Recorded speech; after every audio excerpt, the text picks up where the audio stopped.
Hey Star Trek fans, Dan Gunther here, back once again to talk about Star Trek Discovery. This time the latest episode, episode 13, What's Past is Prologue. Now last week I did an immediate kind of my reactions right after watching the episode, and I feel like that video went fairly well, so I've decided to do the same thing again this week. I'm just fresh from having watched the episode with a bunch of friends, and I'll share my thoughts with you here. First, a quick recap. We are, of course, still in the Mirror Universe. Burnham has made a deal with the Mirror Giorgio to give her, apparently, the spore drive technology in exchange for the safe passage of the crew back to the Prime Universe.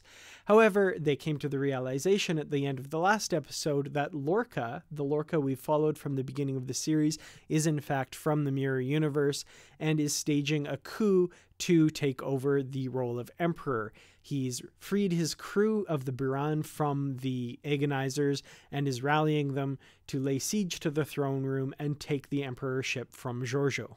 We also get a bit of backstory. It turns out that Stamets, the Mirror Stamets, had ruined Lorca's coup and informed on him to the Emperor.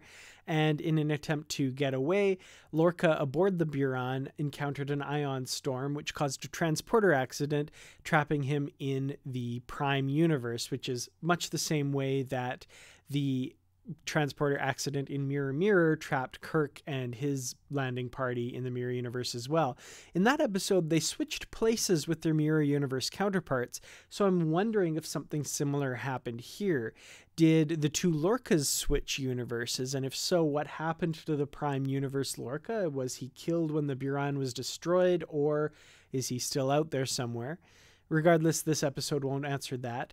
And upon arriving in the Prime Universe, my supposition is that Lorca destroyed the Buran himself. This is just my theory, to cover his tracks, because who of course would recognize him the most but his crew, and who would immediately know that he's not the real Lorca, his crew. So he got rid of them to cover his tracks. That's just my guess though. We also learned that the impending destruction of the mycelial network is due to the Mirror Stamets' experiments with it pulling energy from the mycelial network, and that huge glowing orb that we see on the USS Charon is actually the energy from the mycelial network being harnessed. I really love, there's a bit of social commentary, which Star Trek of course does very well, when Saru expresses incredulousness that the Mirror Universe, the Terran Empire, would use an energy resource that they know to be finite, and they would keep using it to the detriment of all. A little bit of biting social commentary there that of course Star Trek is very good at. Another little bit of social commentary, of course, is the use of the phrase "make the Empire great again," which I won't really comment on beyond mentioning it here. I love some of these scenes where Lorca's troops are facing off against Emperor Giorgio's troops. This is a Starfleet ground battle with some actual tactics in it. I love that they're, working to take down the force field, and when the force field is down, they're throwing a grenade, and there's some very good tactics at play here. Not the usual, running down a corridor, being shot at and somehow being missed. And, there's some actual tactics going on here that look really incredible. Burnham has escaped the throne room, and Lorca tells his troops to leave her alone because he wants her on his side and wants to kind of recapture the relationship that he had with the Mirror Burnham. Burnham, meanwhile, manages to contact Discovery and informs them of Lorca's true nature.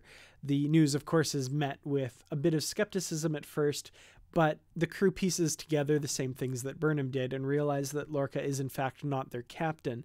And Saru takes command of Discovery, and not just in name now is Saru a captain. He really has gone through a character transformation, and I love his turn here as the captain of the Discovery. He really has come into his own and become a really capable, commanding presence on Discovery. During this communication, Stamets also informs Burnham about the damage to the mycelial network that the Empire has perpetrated.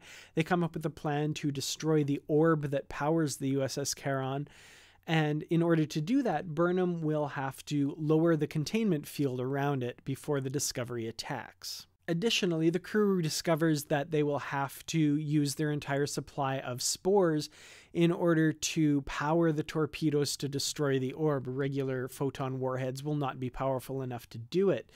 So that effectively cuts off their only way back to their own universe. In addition to being trapped in the mirror universe, they also find out that the explosion will completely destroy Discovery. There's no way for them to get away in time. However, they do come up with a plan eventually that, because when the orb is destroyed, it'll kick out a ton of mycelial energy, and Discovery will be able to ride that wave at warp and use it to activate the spore drive to get back to the Prime universe. Honestly, it's a lot of technobabble, but it kind of makes sense, and they decide to go ahead with the plan. In order to lower the containment field, Burnham will need access to the throne room, and in order to do that, she convinces Georgiou to let it appear that she has taken her hostage and is bringing her to Lorca and joining his side in this fight against the Empire. The ruse, of course, initially works. However, during a communication with Discovery, Lorca kind of realizes what Burnham's planning, but Discovery kicks into action, destroying part of the throne room and taking out some of Lorca's troops. A fight ensues in which, man, we see some incredible martial arts by Michelle Yeoh, as well as some great action scenes, of course. And this entire last act, I have to say, Burnham's betrayal of Lorca and fighting side by side with Georgiou, and then culminating with the rescue of Burnham. And when they rescue Burnham, she decides at the last minute, although Georgiou is totally content to die defending her throne, Georgiou grabs her in mid-transport and brings her aboard Discovery. I don't think Georgiou really wants to be there. But then we get this amazing sequence with Discovery using, like they planned, the shockwave from the destruction of the orb on the Charon and rides the wave back to the Prime universe. And the visuals here, I have to say, are incredible. This is a gorgeous episode, and all of us watching were really amazed at the visual effects here. So Discovery returns to the Prime universe, but they discover that they have not arrived at the right time. Now, when I initially watched this, I wondered if maybe they were going to do we've overshot it by a century or two, and are we going to get, Discovery appearing post-Nemesis or something like that?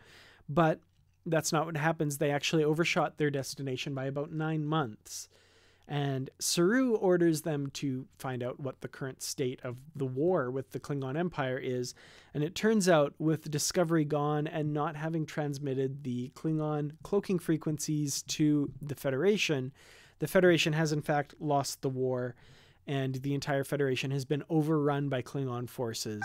Klingons now control most of what we know of as Federation space. Hey everyone, it's me from the future, just busy editing this current episode, and I have since recording this initially seen the preview for next week's episode, so I know that it's not the entire Federation that's been overrun. It is in fact just 20%, which is still pretty huge. I mean, the Federation has suffered huge losses in the Klingon War since Discovery has been gone, but it is not the Federation ending threat that I thought that it was based on the end of the previous episode. So yeah, maybe I'm a little bit wrong about some of my predictions here. It looks like the Federation is not completely gone. They will be fighting back, I guess. I'm not sure. Looking forward to seeing how that storyline continues next week, but just wanted to issue that little correction now that I have seen the preview for next week's episode. So back to the main show and myself from the past. So at the end of the episode, we get Discovery back in the Prime universe, but out of time, and of course with Mira Georgiou aboard, a Klingon prisoner, and a lot of questions. How are they going to fix this? What can be done? And where are we headed next? There are a number of things I really liked in this episode. As I said, the slight biting social commentary was very welcome, as well as the acting. Jason Isaacs, of course, chews the scenery like a real pro. Now, he gets a really great line when he's executing the mirror Stamets. He goes through this whole theatrical act of, he's going to throw mirror Stamets through this door in the floor into the mycelial orb thing, because he says, it's poetic that his life's work is going to be what kills him, and he gets all freaked out. He says, just kidding, I hate poetry, and pulls out his phaser and vaporizes him. And it's just I mean, it's silly, it's over the top, it's everything that the Mirror Universe is, and that, you know, but it's really great stuff and a hell of a lot of fun to watch. Also, Michelle Yeoh, of course, her acting here is fantastic. I love her turn as the Mirror Giorgio and her conflicted feelings, as well as when she kind of recaptures some of that relationship she had with the Mirror Burnham. Fighting side by side with her, she feels like it's, you know, she's got her old Burnham back, and it's a lot of fun to see her dealing with this situation. And I'm glad that we don't lose her. The Mirror Lorca, of course, gets a really great death scene where Burnham decides to spare his life. However, he gets stabbed through the back by the Mirror Giorgio with that really amazing sword.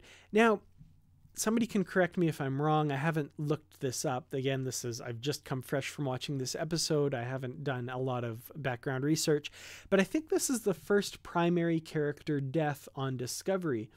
There have, of course, been deaths before, but none of them were a main character. Michelle Yeoh was a special guest star in the first two episodes, I should say. Commander Landry, of course, was not a main character, nor was Dr. Culber, I don't believe. Voq, you could say Voq died, maybe? I don't know. We'll get to that in a minute. But I think that Lorca is the first main character death in this series, and it's a really surprising death. I have to say, there's a lot of plot points in this episode that I'm really surprised got wrapped up as quickly as they did. I was kind of getting used to the idea that maybe the series would stay in the Mirror Universe through the end of the season, but at the end of this, we do, of course, get back to the Prime Universe, and a lot of those plot points are wrapped up. Finally, I have to say Commander Saru's turn as the captain, like I mentioned before, is incredible. He has a very commanding presence, which is very surprising given where he was at the start of the series. This character has had a wonderful arc, and it's really good to see. And his order to fire is really good. I mean, he's got a great future in Starfleet if he can yell fire that well.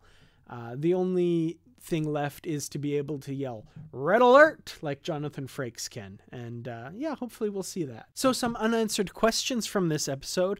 Like I mentioned earlier, what of Voq/Tyler? We saw presumably the end of his dual story with the last episode, but again, there's still some lingering questions.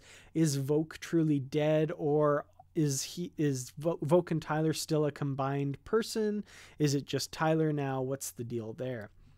The other question I had was, did the ISS Discovery switch places with the USS Discovery in the initial crossover? And if so, where is the ISS Discovery now?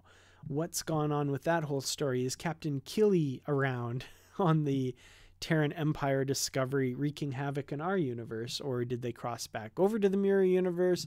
I'm really not sure what happened there, and I'd really like to know. And of course, we still have L'Rell aboard the Discovery, so we have a Klingon prisoner long after this war looks like it has ended. What's going to happen with L'Rell? Where is her story going to go now? And finally, of course, Mirror Giorgio aboard the Discovery. She does not seem pleased to be in the Prime Universe. Where is her story going to go from here? And what's going to become of her? How is she going to fit into the world of the Federation? I can't imagine very easily. She seemed to be very willing to give her life in fighting for, you know, what she believed in, which is not the values of the Federation. And I don't see her fitting in well at all in the Prime Universe, especially the ship she's on right now. She's looking at the captain, I would think, more of as an appetizer than as a fellow being. So yeah, that's not a good recipe. That pun was not intended, but that's not a good recipe for working well together. So what did you think of Star Trek Discovery Season 1, Episode 13? What's past is Prologue? Leave your comment in the comments below. I will read all of them, and I will answer some of them. You can follow me on Facebook, Twitter, and Instagram. Links are all in the description below. You can, of course, support this channel on Patreon. Even just $1 a month would really help me in creating videos and doing some new and interesting things with this channel. But even if you don't choose to do that, that's totally fine. Thank you very much for watching. I really appreciate it. I'll see you all in the next video. And until next time, live long and prosper.